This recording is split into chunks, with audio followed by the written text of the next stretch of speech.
एडेश्वरी देवीच्या मंदिरामध्ये गोंधळ झालेला आहे। पार्किंगच्या वादातून भाविकाला मारहाण केली गेली आहे। अवघ्या 100 रुपयांच्या पार्किंगच्या वादातून ही मारहाण केली गेली, त्यामुळे भाविकांनी संताप व्यक्त केलाय। पार्किंगच्या 100 रुपयांसाठी भाविकाला मारहाण केली गेली। भाविकावर सध्या रुग्णालयात उपचार सुरू आहेत। गाव गुंडांकडून महिला भाविकाला सुद्धा जबर मारहाण केली आहे। या प्रकरणी कारवाई करावी अशी मागणी भाविकांनी केली आहे। मात्र या प्रकरणी पोलीस तक्रार घेण्यास टाळाटाळ करत असल्याचा आरोपही भाविकांनी केलेला आहे। पार्किंगच्या वादातून गाव गुंडांनी भाविकांना मारहाण केली। यामध्ये एका महिलेचाही समावेश आहे। महिलेला सुद्धा मारहाण करण्यात आली।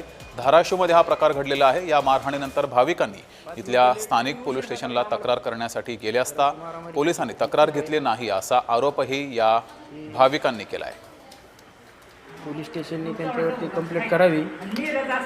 कंप्लेंट करून कुठं असे काय ठुले तर देवापाशी कडू कसली नाही 5 मिनिटं लेट तुम्ही उशीर का करता आम्हाला?